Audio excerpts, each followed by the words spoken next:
Hi guys, आज हम discuss करने वाले हैं मूलानुपाती सूत्र। इसके पहले हमने मूलानुपाती सूत्र के बारे में डिस्कस किया था, उसी को हम आगे बढ़ाते हुए उसी के बारे में आज फिर से डिस्कस करेंगे कि मूलानुपाती सूत्र की गणना कैसे करें जब हमको किसी भी यौगिक का जो एलिमेंट है या किसी भी यौगिक जिन तत्वों के द्वारा बना है उन तत्वों का अगर हमको क्या दिया हो, प्रतिशत दिया हो। तो सबसे पहले हम देखते हैं यहाँ पे एक हमको कार्बनिक यौगिक दिया है, कह रहा है किसी कार्बनिक यौगिक में कार्बन 40% तथा हाइड्रोजन 6.67% है, तो मूलानुपाती सूत्र की गणना कीजिए।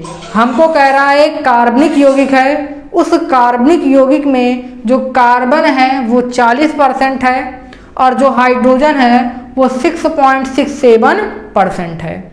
तो सबसे पहले हम देखते हैं कि ये कार्बनिक यौगिक है और क्या यही दोनों से मिलकर ही ये कार्बनिक यौगिक बना है। तो सबसे पहले कार्बन की जो प्रतिशत दी है और हाइड्रोजन का प्रतिशत है उसको हम जोड़ेंगे। अगर वो 100 आता है इसका मतलब है कार्बन और हाइड्रोजन के अलावा कोई तीसरा एलिमेंट नहीं है। अगर कार्बन और हाइड्रोजन के परसेंट को हम ऐड करते हैं 100 नहीं आता है, इसका मतलब आपको पहले भी बताया गया है कि उसमें क्या होगा, ऑक्सीजन होगा। क्योंकि किसी भी कार्बनिक यौगिक में या कार्बन हाइड्रोजन के बाद अगर कोई तीसरा एलिमेंट नहीं दिया गया है तो 100% हम मानते हैं क्या होगा, ऑक्सीजन होगा। और उसको हमें कैसे पता करना है, सबसे पहले हम कार्बन और हाइड्रोजन के परसेंटेज को ऐड करेंगे, उसके बाद 100 में से घटा देंगे, जो आएगा वो ऑक्सीजन का क्या होगा, प्रतिशत होगा। वही काम यहाँ पे हम करने वाले हैं। कार्बन हम देख रहे हैं 40% है, लिख लिया हमने। हाइड्रोजन हमारा 6.67% है, राइट किया हमने। ऑक्सीजन को हम कैसे राइट करते हैं, इन दोनों को ऐड करेंगे, हम जानते हैं 46.67% आएगा, जो 100 नहीं है। इसका मतलब है इसमें क्या होगा, इसके अलावा ऑक्सीजन होगा। फिर हम क्या करेंगे, ऑक्सीजन का परसेंटेज निकालेंगे, 100 में से इन दोनों को ऐड करके माइनस कर देंगे, जो आएगा वो क्या होगा, ऑक्सीजन का परसेंटेज होगा। जब हमको सारा परसेंटेज पता लग जाए कि कार्बन कितना है, ऑक्सीजन कितना, हाइड्रोजन कितना है या जिन जिन एलिमेंटों से मिलकर बना है उसका प्रतिशत कितना है, जब हमको ये पता लग जाएगा तो हम आपको इसके पहले भी वीडियो में बताए थे, एक चार्ट बनाते हैं। उस चार्ट में सबसे पहला काम होता है तत्व कौन कौन से तत्व से मिलकर बना है, उनका कितना परसेंट है, उनका परमाणु भार कितना होता है, ये हमको पहले से पता होता है। फिर हमें मोलों की अपेक्षित संख्या निकालनी होती है, जिसको हम क्या करते हैं, प्रतिशत में से परमाणु भार को क्या करते हैं, डिवाइड करते हैं, तो हमको मोलों की अपेक्षित संख्या मिलती है।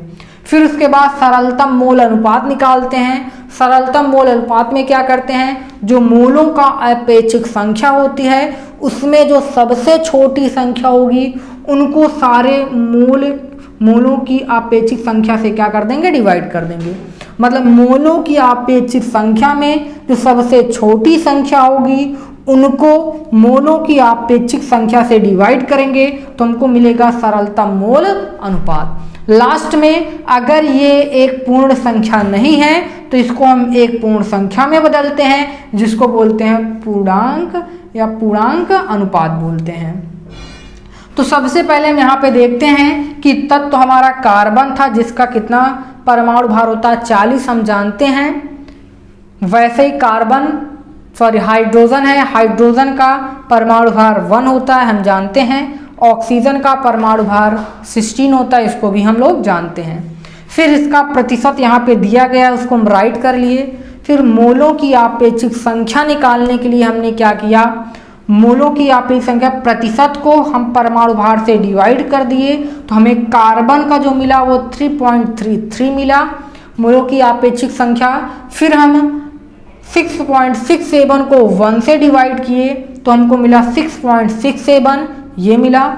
फिर ऑक्सीजन को हम क्या करते हैं, उसके प्रतिशत से परमाणु भार को डिवाइड करते हैं तो इसके मोलों की अपेक्षित संख्या मिलती है 3.33। तो हम इन तीनों में देखते हैं जो सबसे छोटा होता है उन सबको इनके मोलों की अपेक्षित संख्या से डिवाइड करते हैं। तो यहाँ 3 सबसे छोटा है, इस 3 को इससे भी डिवाइड करेंगे, इनको भी डिवाइड करेंगे तो हमको मिलेगा सरलतम मोल अनुपात मिलेगा। यहाँ मू लिखा है, इसको क्या है, सरलतम मोल अनुपात मिलेगा। फिर लास्ट में पूर्णांक अनुपात होगा। तो जो उसका सरलतम मोल अनुपात होगा देखते हैं, यहाँ 1 आया है, यहाँ 2.003 आया है, यहाँ पे क्या आया है, 1 आया है। अब यहाँ पे हम देखते हैं जो पूर्णांक अनुपात है, यहाँ 1 है तो 1 राइट के, यहाँ पे 2.003 है तो हम 2 राइट किए। मतलब अगर इस बात को हम अच्छे से समझ लें, पूर्णांक अनुपात मतलब अगर 1.9 होता फिर भी हम इसको क्या मानते, 2 मानते। यहाँ 1.9 होता तब भी 2 मानते, 1.8 होता तब भी 2 मानते, 1.6 होता तब भी 2 मानते। अगर मान लीजिए 1.4 मतलब 1.5 से कम होता तो 1 मानते। जैसे कहीं पर 1.2 आता तो इसको हम 1 मानते पूर्णांक अनुपात में, 1.3 आता तो इसको 1 मानते पूर्णांक अनुपात में। कहने का मतलब अगर 1 के करीब में है तो 1 मानते हैं, अगर 2 के करीब में है तो 2 मानेंगे। मतलब जिसके करीब में होगा, 1.5 से ज़्यादा डेट इज 2 के करीब में तो 2 मानेंगे, 3.4 है तो 3 मान लेंगे, 3.7 है तो 4 मान लेंगे। मतलब जिसके करीब में होगा वही उसका क्या होगा, पूर्णांक अनुपात होता है।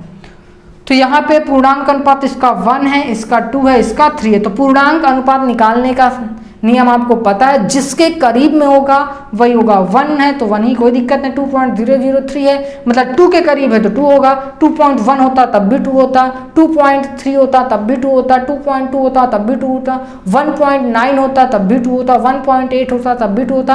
अगर 1.3 होता, 1.2 होता तो क्या मानते, 1 मानते। अब यहाँ पे हमको पता चल गया है कि जो कार्बन है वो 1 है, तो हम लिखेंगे मूलानुपाती सूत्र, मूलानुपाती सूत्र कितना आएगा, कार्बन 1 है और हाइड्रोजन 2 है, ऑक्सीजन 1 है। ये इसका क्या है, मूलानुपाती सूत्र है।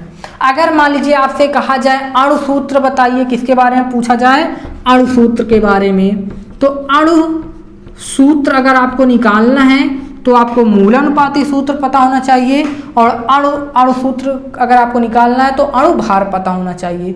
अणु भार तो इसमें हमको दिया नहीं गया है। अगर मान लीजिए अणु भार दिया होता तो हम क्या करते, अणु भार जो दिया होता उसको और मूलानुपाती सूत्र से हम क्या निकालते, मूलानुपाती भार निकालते, मूलानुपाती द्रव्यमान।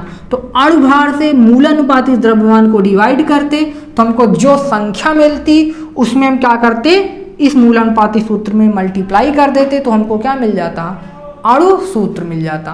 कहने का मतलब समझिएगा, अगर मान लीजिए हमको मूलानुपाती सूत्र निकालना है तो हमें अणुभार दिया रहता है, और अगर अणुभार दिया रहता है तो हम क्या करते हैं, अगर अणुभार दिया है तो हम क्या करेंगे, अणुभार और इसका जो मूलानुपाती सूत्र है इसका भार निकालेंगे, अणुभार को मूलानुपाती सूत्र भार से डिवाइड करेंगे तो जो संख्या आएगी उसको हम मूलानुपाती सूत्र में मल्टीप्लाई कर देंगे तो हमें क्या मिल जाएगा, अणु सूत्र मिल जाएगा। इसके बाद जैसे यहाँ पे अगर 2 आता, मान लीजिए हम निकालते हमें नंबर 2 मिलता तो यहाँ 2 से मल्टीप्लाई कर देते, C2H4O2 हो जाता। अगर 4 आ जाता था अगर डिवाइड करने पर। अगर ये हमको कब पता चलेगा, जब अणुभार दिया रहेगा। तो अणुभार दिया नहीं है इसलिए अणु सूत्र नहीं निकाल सकते हैं। तो इसके आगे हम नेक्स्ट वीडियो में डिस्कस करेंगे रासायनिक समीकरण क्या होता है और स्टोइचोमेट्रिक गुणांक क्या होता है।